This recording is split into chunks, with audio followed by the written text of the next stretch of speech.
Hey, good morning. How y'all doing? It is Red Beard, and it is a damn fine day to talk about a book. And today we're here for Beard on King, episode 35, and we are going to talk about the 1100 page monster that is It by Stephen King.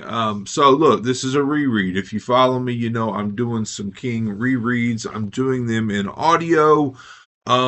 Most of these books I read when I was a kid or, teenager.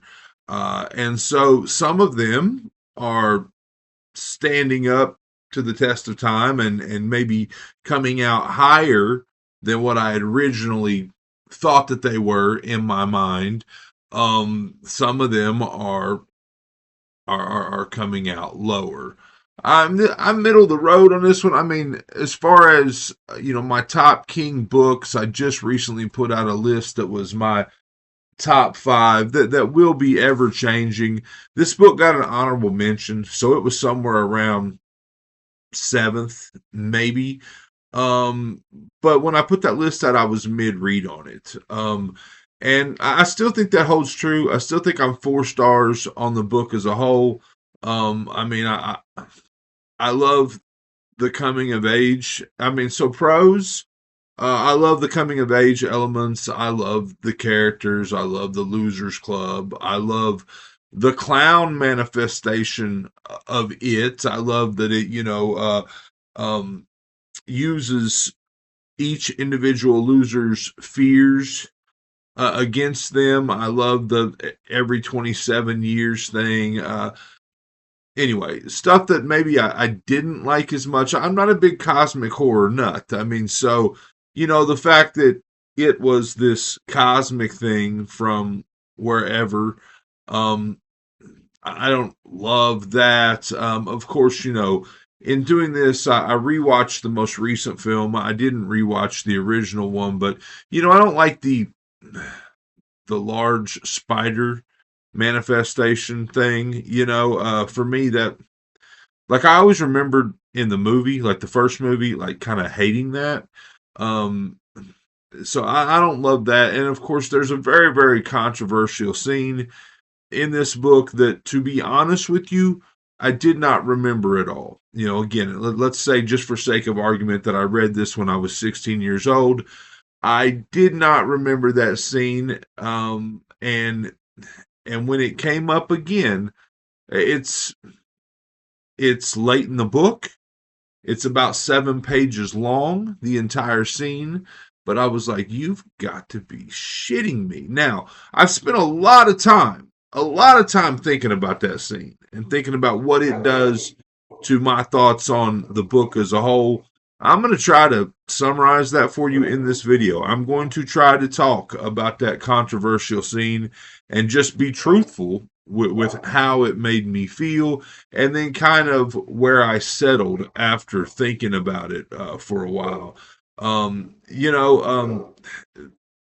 new movie that came out recently, it kind of tells all the young kids side of the story and then the grown up side of the story in two separate films, whereas this one is really, really back and forth. Like late in the book, 1,000 pages in, you are battling it as a group of kids, as a group of adults, and it goes back and forth in that.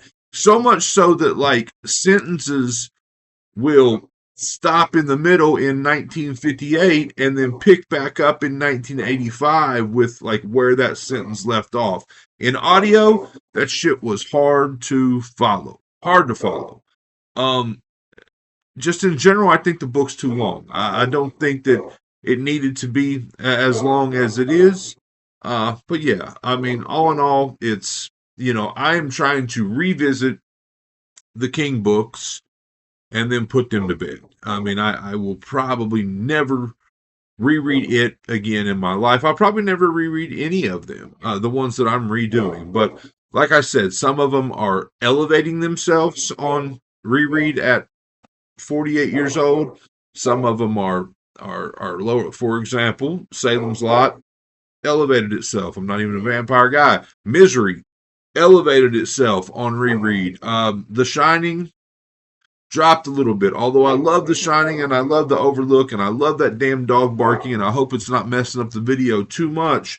But I love The Shining, but what I found is a lot of the stuff I love about The Shining is from the film. So this one I would say probably lost a little bit of its fire as far as the way that I remembered it. So let's get a little synopsis. I mean, if you don't already know, you probably already know, but I like to read the synopses on these because, again, this book came out in 1985. I want to see what was given away in the synopsis, and I haven't read it probably ever. So I'm going to read the synopsis here live, and we'll see what Stephen King or the publishers or whoever chose to give away, all those years ago. Derry, a small city in Maine, a place as hauntingly familiar as your own hometown. Only in Derry, the haunting is real. It began for the losers on a day in June of 1958, the day school let out for the summer. That was the day Henry Bowers carved the first letter of his name on Ben Hanscom's belly and chased him into the barrens. The day Henry and his Neanderthal friends beat up on Stuttering Bill Denbrough and Eddie Kasprack. The day Stuttering Bill had to save Eddie from his worst asthma attack ever by riding his bike to beat the devil. It ended in August with 7 desperate children in search of a creature of unspeakable evil in the drains beneath Derry, in search of it. And somehow it ended, or so they thought then. On a spring night in 1985, Mike Hanlon, once one of those children, makes 6 calls. Stan Uris, accountant, Richie Records Tozier, trash mouth, right? Ricky Records Tozier, L.A. disc jockey. Ben Hanscom, renowned architect. Beverly Rogan, dress designer. Eddie Kasprack, owner of a successful New York limousine company. And Bill Denbrough, best-selling writer of horror novels. Bill Denbrough, who now only stutters in his dreams. These 6 men and 1 woman have forgotten their childhoods, have forgotten the time when they were losers, but an unremembered promise draws them back. The present begins to rhyme dreadfully with the past, and when the losers reunite, the wheels of fate lock together and roll them toward the ultimate terror. In the biggest and most ambitious book of his career, Stephen King gives us not only his most towering epic of horror, but a surprising re-illumination of the corridor where we passed from the bright mysteries of childhood to those of maturity. Okay, so that last line, where we pass from the bright mysteries of childhood to those of maturity, that's going to hold a special bit of importance when we talk about this controversial scene. And like I said, much like the characters of it, if I had thoughts about this as a 16-year-old, I forgot them. One theme about this is that we don't remember our childhoods or our young whatever. We don't remember that like we think we do. Like we think we do. We think we have core memories, from a certain age. I don't know what that is, 3 or 4 or 5 or what that is, and that we remember our childhood. But the way we remember it is not necessarily the way it happened. And so this whole idea of them forgetting what happened in the summer of 1958, that, after kind of thinking about that, because I've read a lot of stuff that King has said about it. I've read a lot of, information about this book, especially regarding the controversy, which there's not a lot of. So let's just get into it. I've talked for 9 minutes.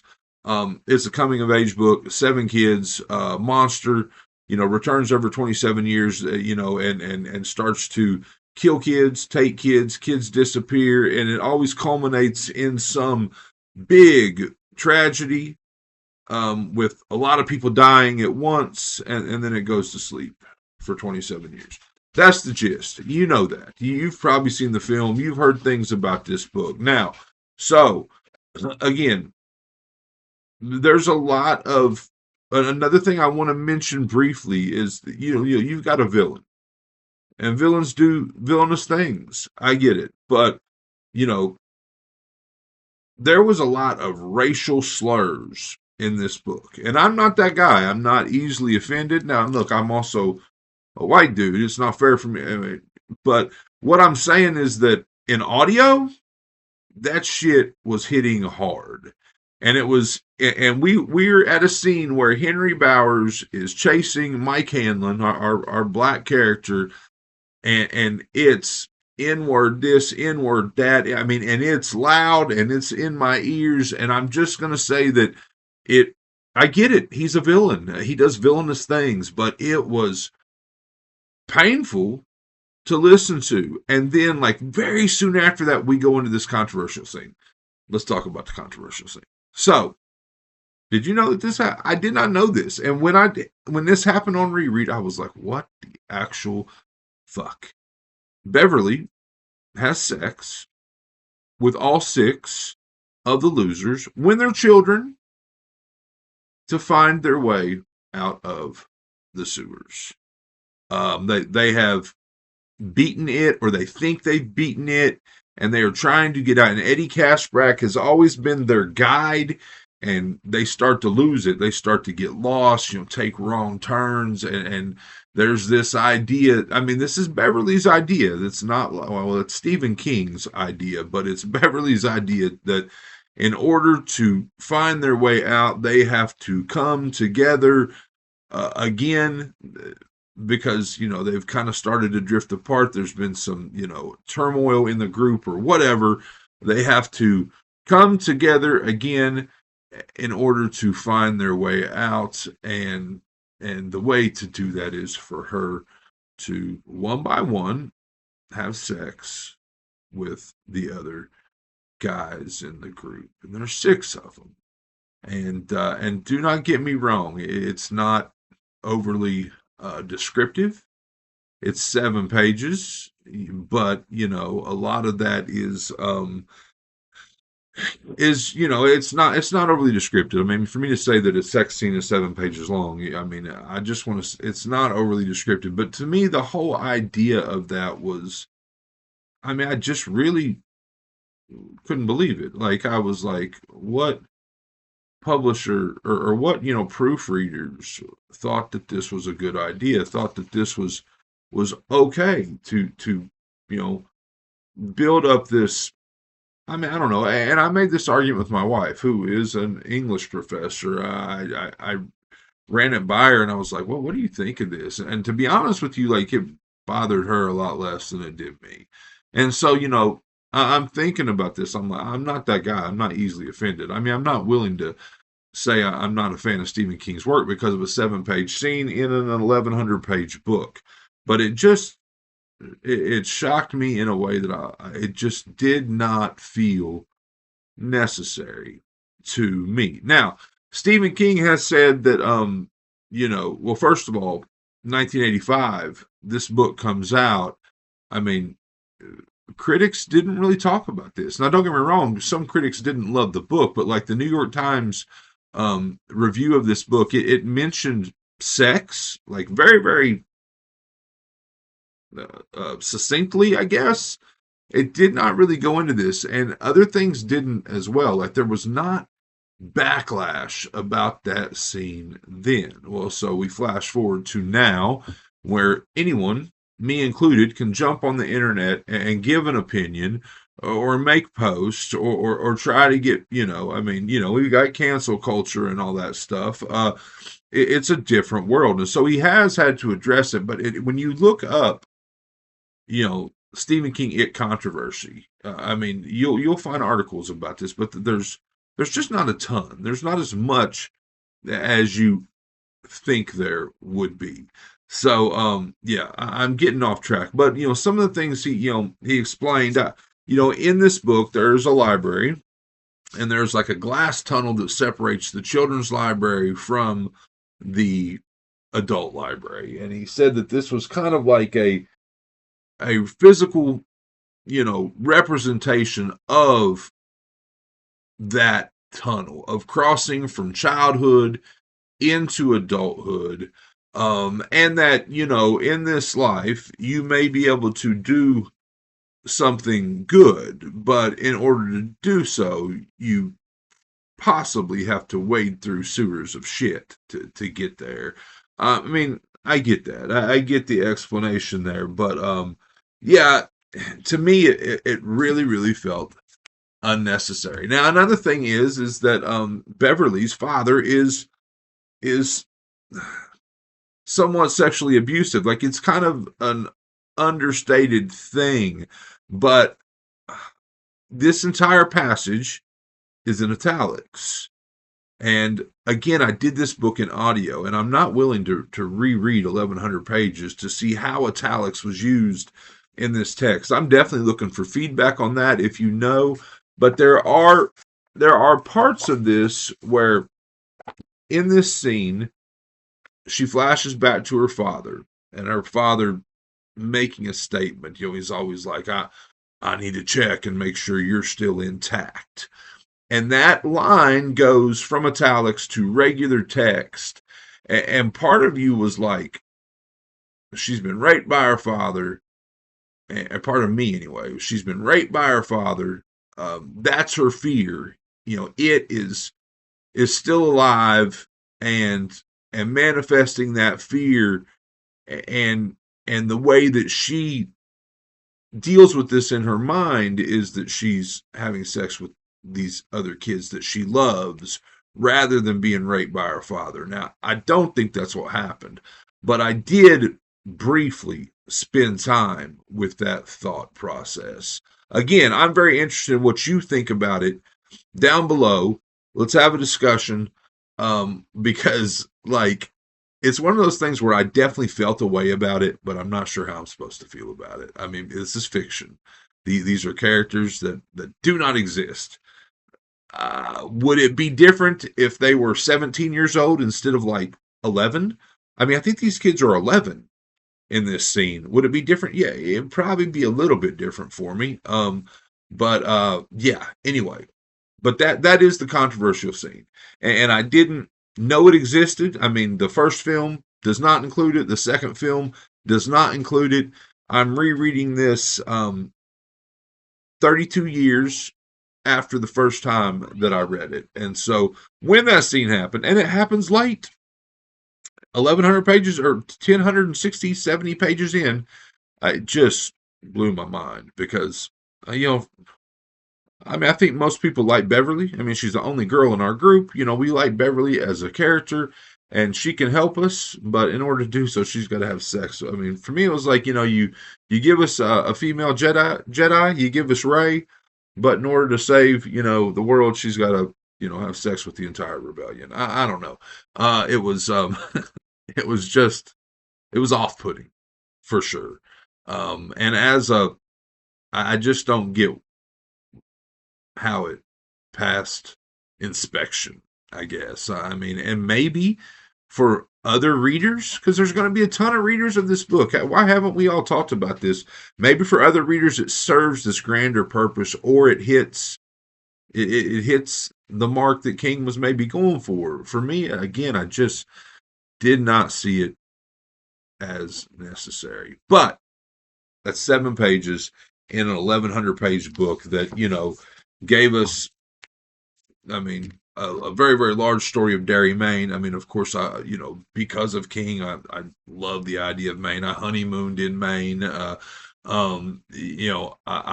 after this, I went directly into the Gwendy's books, doing a reread of Gwendy's Button Box, and then first time reads of the other two. And of course, there are ties from that to Derry, Maine. I mean, there are ties from the Dark Tower into of course, Stephen King, as a real life character in those, but also into the idea that Dandelo is another it like monster, like a Toadash monster. I'm not going to go into Toadash, but I love that. I love that there's ties across the works, and I love the characters, and I love the time period, and I, this is a question I asked, and I believe the answer is yes. But a question I asked and is that were we all afraid of clowns before this book, or are we all afraid of clowns because of this book? And I believe it's because of this book. I haven't found anything definitively that has said that, but I believe that this book, invented that basically. And there's a word for it, and I looked it up, and I don't remember it. But I believe that we have this fear of clowns because of this, which is pretty damn cool. And it's I mean, I'm a fan of this dude's work. I think that all in all, though, this book could have been quite a bit briefer. Still hit all the same points. And like I said, the audio's got some issues as far as the way it's told, the back and forth. It just doesn't come off right because there's nothing there. Like I said, it will end. I mean, it will end like halfway through a sentence in 1958 and jump into a sentence continuing on that next word in 1985. But yeah, I mean, all in all, I thought about this because when I finished it, I gave it 4 stars and I moved on. When I finished it this time, I gave it 4 stars and I moved on. And then I just dwelled and dwelled and dwelled on that controversial scene. And I think for a while there, like in my mind, I was like, yeah, I'm taking that 4 stars away. I'm knocking it down even further. I can't believe that this scene exists. But I think I'm still at 4. I still like the book. I still love that this massive thing got me to read as a kid. So I think that's it. It's good. It's just, you know, I don't know. So you tell me what you think. Did you know that? I mean, have you read it recently? Did you breeze past that scene and not think anything of it, or did it cause you to pause and give you, I guess, questions about what you thought about the book as a whole? Yeah, so this is It by Stephen King. I mean, you know what it's about. I spent probably way more time on the actual controversial scene than I did the book as a whole. I mean, I like it. It's still probably in my top 10 somewhere. As I reread King, those are getting reevaluated and moved around and bumped. But yeah. Anyway, I hope you enjoyed the video. I hope you're enjoying all your books, all of them, as much as I am. If not, you're reading the wrong damn books.